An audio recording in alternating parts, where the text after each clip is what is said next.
आज की इस वीडियो में हम ऑक्सीकरण अपक्रिया ऑक्सीकरण की उपचयन यानी कि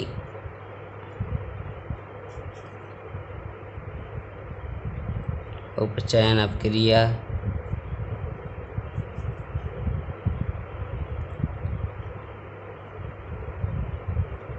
अपचयन अपक्रिया और रेडॉक्स अपक्रिया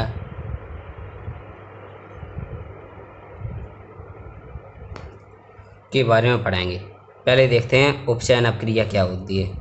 पहले क्या देखेंगे हम? उपचयन अपक्रिया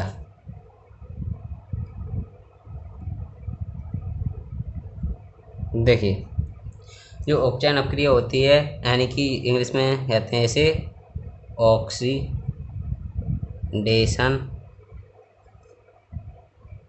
रिएक्शन। ठीक, जो उपचयन अपक्रिया होती है उसे इंग्लिश में ऑक्सीडेशन नमक कहते हैं। उसमें क्या होता है कि जो ऑक्सीजन है उसका संयोग और हाइड्रोजन का वियोग, यानी कि कोई तत्व है, मान लो हमारे पास है कॉपर। ठीक है, कॉपर है हमारे पास। अब उसमें O2 यानी कि ऑक्सीजन जुड़ रही है, तो उसमें तो वह कौन सी अपक्रिया हुई? उपचयन अपक्रिया हुई। यानी कि उपचयन अपक्रिया वह अपक्रिया होती है जिसमें ऑक्सीजन का संयोग हो रहा हो। ठीक है, पहली, ठीक है, 2CO, तो क्या बन गया ये कौन सी अपक्रिया हुई है? उपचयन अपक्रिया। और ऐसे ही, और अब एक शर्त हो ये हो गई, तो उपचयन की दो शर्तें होती हैं क्या? पहली, उपचयन होने के लिए दो शर्तें माननी पड़ती हैं। पहला, ऑक्सीजन का संयोग यानी कि ऑक्सीजन का जुड़ना, और दूसरा हाइड्रोजन का हटना। ठीक है, एक या तो ऑक्सीजन जुड़ रही हो या हाइड्रोजन हट रहा हो। ठीक है, तो उसमें कौन सी अपक्रिया होगी? उपचयन अपक्रिया होगी। ठीक है, जैसे कि ये इसमें ऑक्सीजन जुड़ रही थी तो ये उपचयन अपक्रिया हो गई। और ऐसी और एक अपक्रिया मान लो जिसमें हाइड्रोजन हट रही हो, तो वह कौन सी अपक्रिया हो गई? तो वह भी उपचयन अपक्रिया हो गई। ठीक है,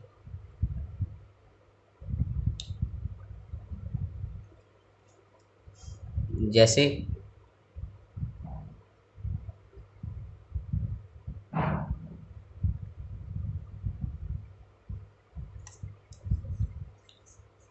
जैसे कि HCl है, इसकी अपक्रिया कराएं हम Na से, तो क्या होगा? NaCl बन जाएगा और हाइड्रोजन हट जाएगी। ठीक है, तो जो हाइड्रोजन हट रही है तो वाई भी कौन सी अपक्रिया हुई इसमें? इसमें कौन सी अपक्रिया हुई? इसमें भी उपचयन अपक्रिया हुई। कैसे? क्योंकि इसमें हाइड्रोजन हट रहा है, इसमें ऑक्सीजन जुड़ रही थी और इसमें हाइड्रोजन हट रहा है। तो वह अपक्रिया जिसमें या तो ऑक्सीजन जुड़ रहा हो या हाइड्रोजन हट रहा हो, तो उसे कौन सी अपक्रिया कहेंगे? उपचयन अपक्रिया। ठीक है, अब ऐसे लिखेंगे, कैसे? ऐसे लिखकर बताएं तो ऐसे हो सकता है। देखो, वह अपक्रिया जिसमें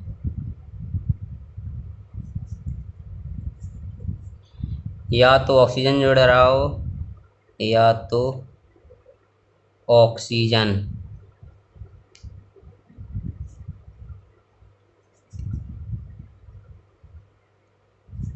जुड़ रहा हो या हाइड्रोजन हट रहा हो,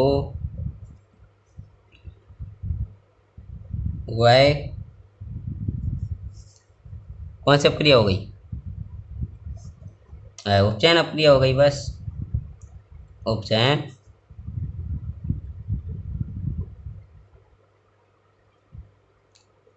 अपक्रिया होती है। ठीक है, तो वह अपक्रिया जिसमें या तो ऑक्सीजन जुड़ रहा हो या हाइड्रोजन हट रहा हो, वह अपक्रिया उपचयन अपक्रिया होती है। ठीक, अब दूसरी कौन सी है? अपचयन। अब हम कैसे समझेंगे अपचयन अपक्रिया को? जी, अपचयन अपक्रिया है, इसमें इसका उल्टा होता है उपचयन का। इसमें ऑक्सीजन जुड़ रही थी, इसमें ऑक्सीजन हटेगी। इसमें हाइड्रोजन हट रहा था, इसमें हाइड्रोजन जुड़ेगा। ठीक है, तो अपचयन में क्या होता है? Oxygen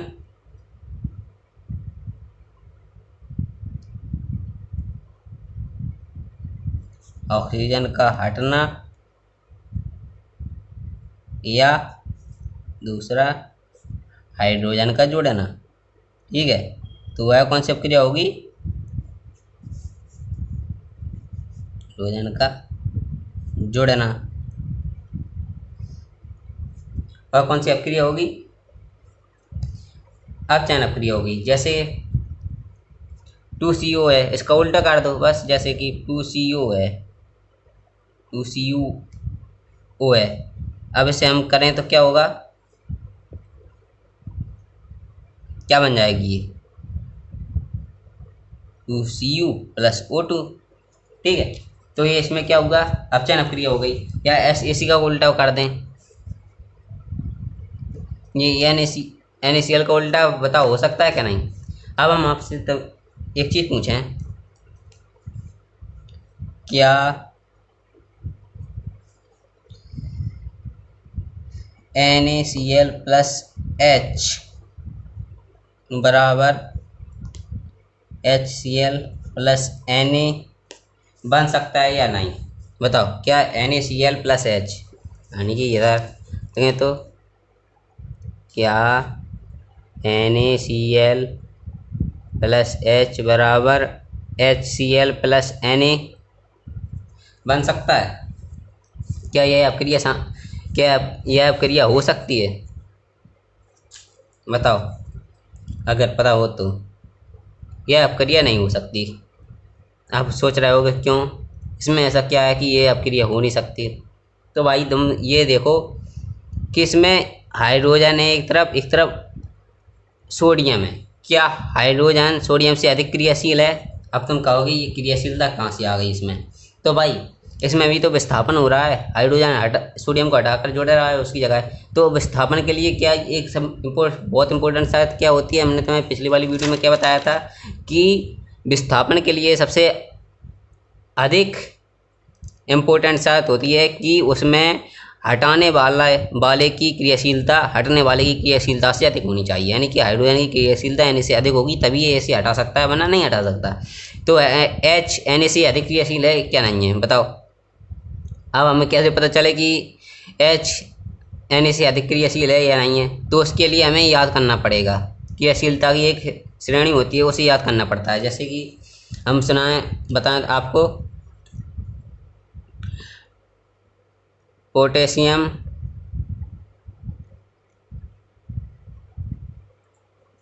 sodium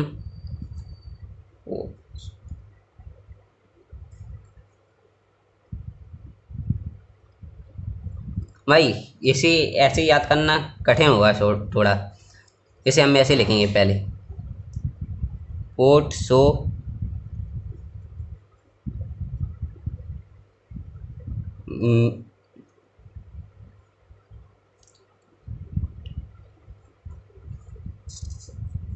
कैलमेगेल,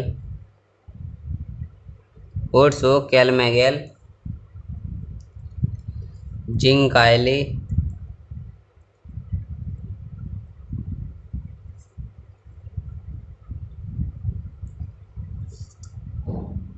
हाइकोमर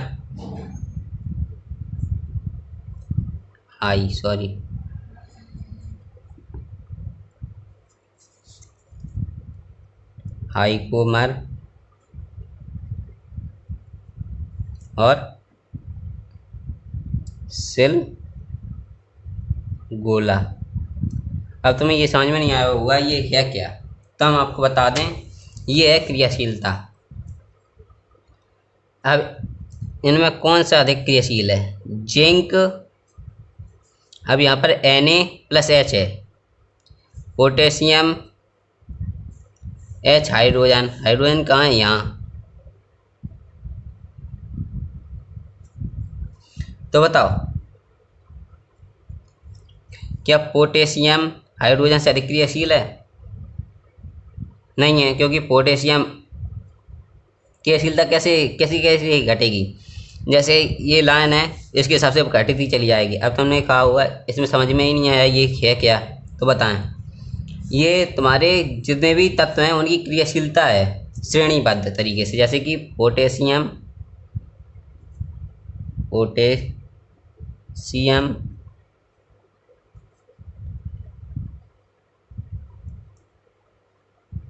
sodium, calcium, sorry ये गलत लग गया,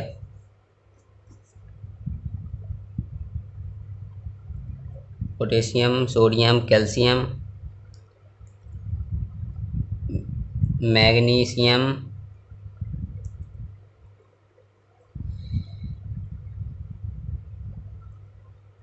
एल्यूमिनियम,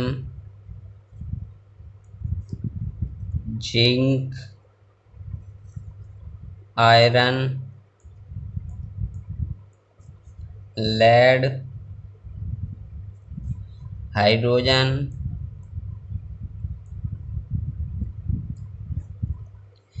कॉपर,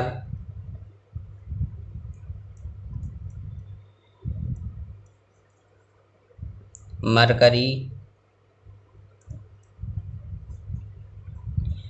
सिल्वर,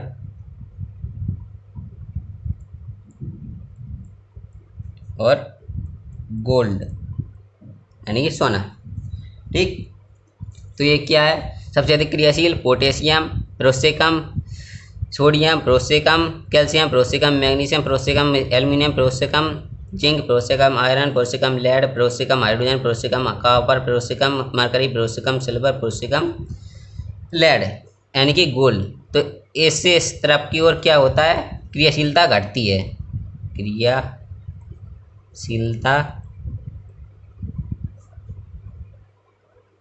घटती है ऊपर से नीचे की ओर जाने पर। ठीक है, और नीचे से ऊपर की ओर जाने पर बढ़ती है, यानी कि सबसे अधिक क्रियाशील क्या होगा? पोटेशियम। तो सोडियम क्या हाइड्रोजन से अधिक क्रियाशील है? सोडियम कहाँ है? यहाँ पर, और हाइड्रोजन है यहाँ पर। तो सोडियम अधिक क्रियाशील है हाइड्रोजन से। तो क्या हाइड्रोजन सोडियम को हटा सकता है? नहीं हटा सकता, क्योंकि हटाने के लिए उससे अधिक क्रियाशील होना चाहिए। तो अधिक क्रियाशील तो वो है नहीं, तो इसलिए क्या होगा? वो हटा नहीं पाएगा। तो ये क्रियाशील, ये एक अपक्रिया संभव नहीं है, ये गलत अपक्रिया है। तो ऐसे, तो इसकी जगह और दूसरी, जैसे मान लो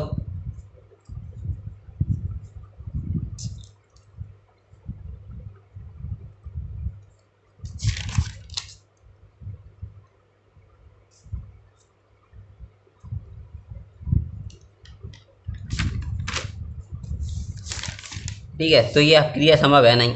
तो अपचयन अपक्रिया में आपको समझ में आया, उपचयन में क्या होता है? उपचयन में ऑक्सीजन का जुड़ता है और हाइड्रोजन हटती है, जबकि अपचयन में ऑक्सीजन जुड़ती है और ऑक्सीजन हटती है और हाइड्रोजन जुड़ती है। ठीक है, तो उपचयन क्या हो रहा है? ऑक्सीजन को जोड़ रहा है। उपचयन ऑक्सीजन, याद रखो, और हाइड्रोजन का हटना, और अपचयन में ऑक्सीजन का जुड़ना, हाइड्रोजन का हटना। ठीक, ये हो गया, हमने मान लिया। अब रेडॉक्स अपक्रिया दोनों तरीके से होती है। क्या उसमें हाइड्रोजन भी जुड़ रहा होता है, और यानी कि उपचयन अपचयन दोनों अपक्रियाएं एक संग होती हैं। तो क्या होता है? जो रेडॉक्स अपक्रिया है, रेडॉक्स अपक्रिया, तो इसमें क्या होता है? तो इसे एक अन्य नाम उपापचय अपक्रिया, उपापचय अपक्रिया, या एक और अन्य नाम उपचयन अपचयन अपक्रिया के नाम से भी जाना जाता है। उपचयन अपचयन अपक्रिया। इस अपक्रिया के 3 नाम हैं, पहला रेडॉक्स, दूसरा उपापचय, तीसरा उपचयन अपचयन। ये इसका मतलब क्या हुआ, इससे तुम समझ सकते हो इसमें क्या हो रहा होगा। इसमें उपचयन अपचयन दोनों क्रियाएं एक साथ संभव हो रही, यानी कि एक साथ हो रही हैं, इसलिए इसे क्या रेडॉक्स अपक्रिया कहा गया है। यानी कि उसमें उपचयन भी हो रहा होता है और अपचयन भी, यानी कि एक तत्व में ऑक्सीजन जुड़ रही होती है और एक तत्व में से हट रही होती है। जैसे कि मान लो CuO है प्लस H2 है। अब इसमें क्या होगा, कॉपर में से ये हटेगी और हाइड्रोजन में जुड़ जाएगी। तो इसमें क्या हो रहा है, जो कॉपर है उसमें से ऑक्सीजन हट रही है, तो किस इसका क्या हो रहा है, उपचयन। इसका क्या हो रहा है, उपचयन। और हाइड्रोजन का क्या हो रहा है, अपचयन। इसका अपचयन हो रहा है, क्या हम भी गलत गलत बताते हैं। और इसका क्या हो रहा है, उपचयन। क्यों हो रहा है, क्योंकि कॉपर में से ऑक्सीजन हट रही है, तो क्या हुआ, इसका अपचयन हुआ। क्योंकि जिसमें से ऑक्सीजन हटती है उसे क्या कहते हैं, अपचयन अपक्रिया। और जिसमें जुड़ रही होती है उसे क्या कहते हैं, उपचयन अपक्रिया। पता है, जिसमें ऑक्सीजन जुड़ रही होती है उसे क्या, उपचयन, और जिसमें से हट रही होती है उसे अपचयन। तो इसमें किसमें से हट रही है ऑक्सीजन, Cu में से। तो क्या हुआ, Cu क्या हुआ, अपचयित हुआ। ठीक है, तो इसमें क्या कहेंगे, Cu अपचयित हो रहा है जबकि हाइड्रोजन उपचयित हो रहा है। तो इसमें उपचयन अपचयन दोनों अपक्रियाएं एक साथ हो रही हैं, तो उसे कौन सी अपक्रिया कहेंगी, उपचय अपक्रिया या रेडॉक्स अपक्रिया या उपचयन अपचयन अपक्रिया। तो इसके क्या क्या ऐसे लिख सकते हैं, ऐसे लिख सकते हैं वाय अपक्रिया जिसमें उपचयन तथा अपचयन दोनों अपक्रियाएं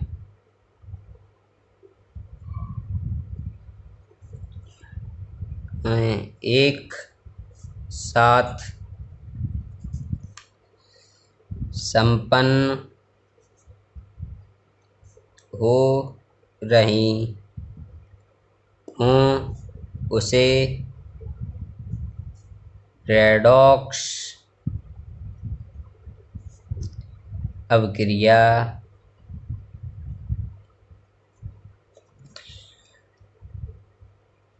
कहते हैं। तो समझ में आया, रेडॉक्स अपक्रिया क्या होती है, रेडॉक्स अपक्रिया वह अपक्रिया होती है जिसमें उपचयन और अपचयन दोनों अपक्रियाएं एक साथ हो रही हो। मतलब जैसे एक में ऑक्सीजन जुड़ रही हो तथा एक में से हट रही हो, तो उससे आप कौन सी अपक्रिया कहेंगे, रेडॉक्स अपक्रिया कहेंगे। और उपचयन अपक्रिया कौन सी होगी, वह अपक्रिया जिसमें ऑक्सीजन जुड़ रही होती है और हाइड्रोजन हट रही होती है उसे उपचयन अपक्रिया, और जिसमें से ऑक्सीजन हट रही होती है और हाइड्रोजन जुड़ रही होती है उसे अपचयन अपक्रिया कहते हैं। ठीक है, ये हमें पता चल गया। तो आज की वीडियो में हमने क्या क्या सीखा, पहले उपचयन अपक्रिया के बारे में सीखा। क्या सीखा, ये उपचयन अपक्रिया वह अपक्रिया होती है जिसमें ऑक्सीजन जुड़ रहा होता है तथा हाइड्रोजन हट रहा होता है। ठीक है, फिर दूसरी पढ़ी थी हमने अपचयन अपक्रिया जिसमें ऑक्सीजन हट रही होती है तथा ऑक्सीजन जुड़ रही होती है। और फिर उसके बाद हमने पढ़ी थी कि वह तत्व जो कम क्रियाशील है अधिक क्रियाशील द्वारा हटाया जा सकता है, जबकि अधिक क्रियाशील कम क्रियाशील द्वारा नहीं हटाया जा सकता। जैसे कि हाइड्रोजन कम क्रियाशील है सोडियम से, तो यह Na को कम विस्थापित नहीं कर सकता, इसलिए यह अपक्रिया संपन्न नहीं हो सकती, यानी कि यह अपक्रिया नहीं हो सकती। अब क्रियाशीलता की श्रेणी हमने पता करी थी, कैसी होती है, ऐसी होती है। अगर याद करना हो तो इस तरीके से याद कर सकते हो, पहला पोर्सो, दूसरा कैलमेगेल, तीसरा जिंकाइले, चौथा हाइकोमर, पांचवा सिलगोला। अगर इस तरीके से याद करोगे तो तुम्हें बहुत अच्छे से याद भी हो जाएंगे और कभी तुम भूलोगे भी नहीं। अगर हाँ अब तुम कहो कि ये हमें एक लाइन से याद नहीं होंगे, अलग अलग तरीके से याद हो जाएंगे, तो उसके लिए भी एक तरीका है। क्या है कि यानी एक लाइन में लगाने के लिए एक और चीज़ याद करनी पड़ेगी फिर तुम्हें। क्या, सो कैल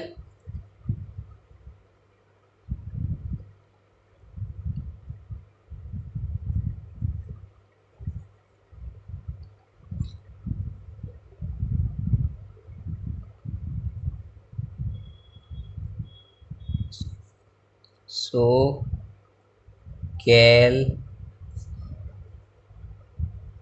जी लेहा मरसीला, ठीक है। सो कैल जीलेहा मरसीला, मतलब पहले सोडियम आएगा, किस में आता है सोडियम, पोटेशियम वाले में, तो ये दोनों होंगे सबसे पहले दूसरे पे कैल यानी कि कैल्शियम वाले, ठीक है। फिर जिंक लेहा यानी कि ले, जिंक से लेड तक, फिर उसके बाद हाइड्रोजन से मरकरी तक, फिर सीला मतलब कि सिल्वर, ठीक है। अगर याद करने हो तो ऐसे याद कर सकते हो, नहीं करने हो तो अगर ऐसे याद कर सकते हो तो ऐसे याद कर लेना, ठीक है। अगर करना हो तो ये इस तरीके से याद कर सकते हो, बहुत सरल है ये याद करना, बहुत सरल तरीके से हो जाएगा। पहले पोर्सो याद कर लो, फिर उसके बाद कैल मैगेल याद कर लो, फिर उसके बाद जिंक आयल याद कर लो, फिर उसके बाद हाइकोमर याद कर लो, फिर उसके बाद सिल्वोला याद कर लो। जैसे कि पोर्ट से पोटेशियम, सो से सोडियम, कैल से कैल्शियम, मैग से मैग्नीशियम, एल से एल्यूमिनियम, जिंक से जिंक, और आई से आयरन, ले से लेड, हाई से हाइड्रोजन, को से कॉपर, मर से मरकरी, सिल से सिल्वर, गोला से गोल्ड, ठीक है। इस तरह याद कर सकते हो। रेडॉक्स अभिक्रिया पड़ी थी कि उसमें ऑप्शन दोनों अभिक्रियाएं एक साथ संपन्न होती हैं, उसे रेडॉक्स अभिक्रिया कहते हैं। बस।